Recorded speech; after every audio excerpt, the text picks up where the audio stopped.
Yo, what's up everybody? How y'all doing? I hope you guys are having an amazing and beautiful day today. Welcome back to another video, guys. Today's video is going to be all about what's in my camera bag. Everything that is going to be talked about in this video is going to be linked in the description below. So if you're interested in anything, you can just go down there and see for yourself. And without any further ado, let's get started.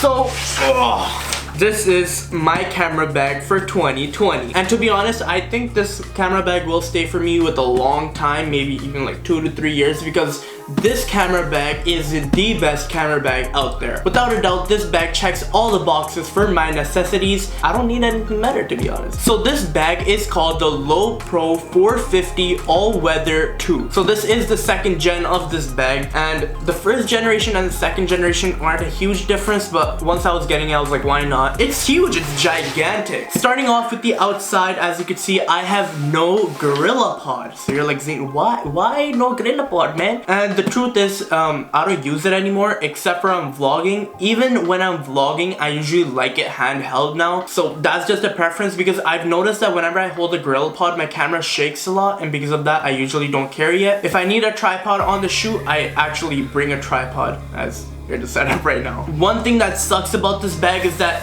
it does not stand up straight, it falls down. So that is something bad about this bag, but that is the only thing bad about this bag. So one thing that I absolutely love about this bag is to get the main access into this bag is actually from the back. So if you flip this over, as you can see, we obviously have the strap. So we also have a waist strap that is removable, but as of right now, I still have it on, because why not? And to access this bag, we are going to unzip from the back. Opening this bag,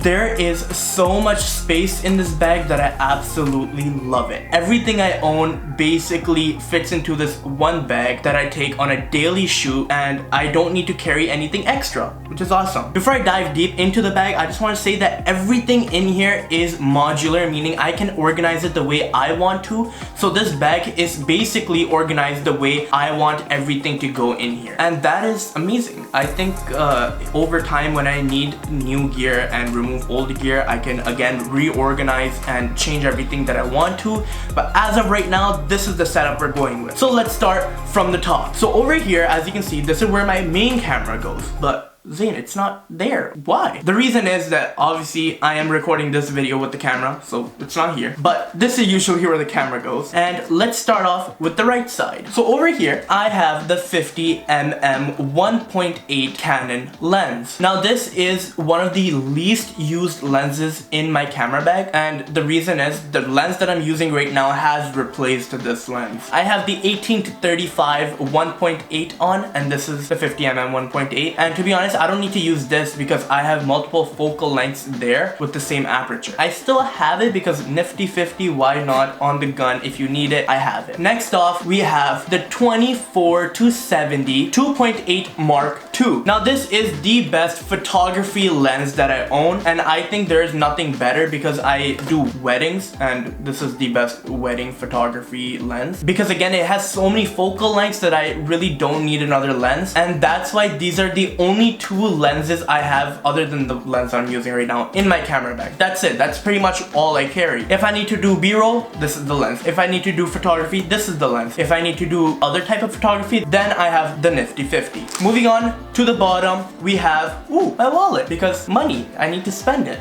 Next up, we have the Beats Studio 3s. These are my on-the-go headphones for everything. Music and editing. That's basically my everything.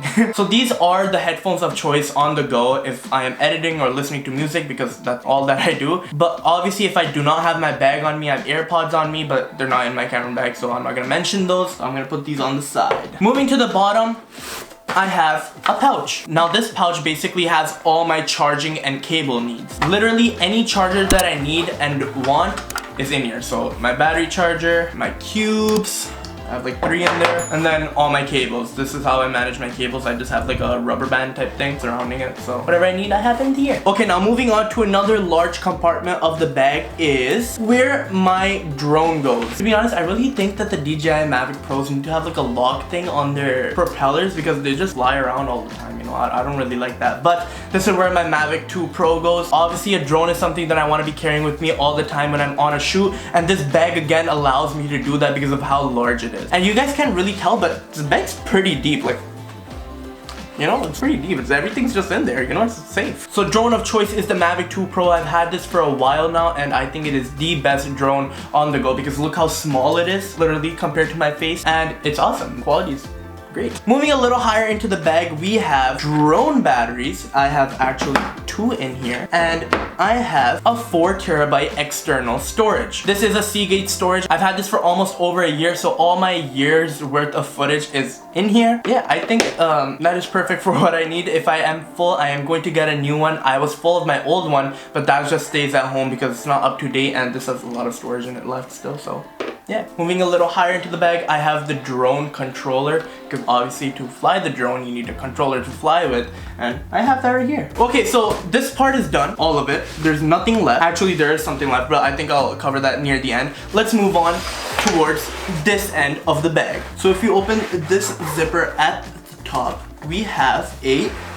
15-inch MacBook Pro because that is the laptop of choice to edit these videos. And if you open this zip right over here, we have business cards. I just got these made actually, and they're actually awesome. If you don't know, I have a company by the name of Zain Rao Productions. I don't know if you could read that, but I have a few business cards in here, not all of them. I then have 2 camera batteries because I really don't need more than 2, and 2 is enough because the third one is being used right now. If you move a little lower into the bag, I have a pouch for all my ND filters. There are 3 ND filters in here because I have 3 primary lenses, not like primary L lenses, but like I have 3 primary lenses that are being used, so all 3 of my ND filters are in here. And then just for safety, I have a full set of drone propellers. Now obviously I do not need these in my camera bag, but I just have them if something happens to the drone. I want to make sure everything is going good on the set. Okay, I think that is pretty much it for this end and this end. Now, let's move on to the sides of the bag because it just doesn't stop. If we open this side of the bag, I have a car charger for the drone batteries because why not? And if I open this side of the bag, I have a set of straps. What these straps allow me to do basically is that if I want to strap anything at the front of the bag, I could do that. For example, a Gorilla Pod, if I want to strap that onto the bag, I could do that. I just haven't had it set up right now because I don't really need it. That's gonna go back right where it came from. Okay, talking more about this bag, there are 4 main access points in this bag, 1 on each side, so that's 2, 1 at the top, and then 1 big access point at the back that I already showed you. So these 2 access points I don't really want to use because that's the way I have the bag set up, but obviously to access the camera really fast, we have the top compartment. So if we open the top compartment, you could see that here is basically where the camera would be, and I'll just grab that out. But there is also a pouch at the top. This is basically where I put my SD cards and my MacBook charger. So I just have 1 SD card, there's another one in there, but I just don't want to take that out. But I also have my MacBook charger in there, and that's pretty much it. There's also an SD card pouch over here, which I'm just not using right now, but yeah. And that is pretty much all that is in my camera bag. To be honest, I love the way I have it all set up right now. I really don't need anything more. And all the jobs that I really want to get done, get done. The only thing that's not in here is the gimbal. The gimbal is in a separate box, so if I need the gimbal, I'm gonna take that separately. But to be honest, I could also fit the gimbal in here. So it's going to be very compact. I'm probably gonna have to take the drone out for that. But obviously, this is modular. I could readjust whenever I want to. So next year, probably I am going to have a whole new setup because I am getting a new camera very soon, and along with that I am going to grab a few more lenses. According to the specs, the EOS R5 is looking crispy. Not gonna lie, I think that is the camera I am going to be upgrading to. 8K no crop factor at 30 frames per second. Can it get any better? That's the real question. But I hope you guys enjoyed this video. If you did, make sure to like, comment, subscribe, and share this video with your friends and family, and I will see you guys on my next video next week Sunday, and peace.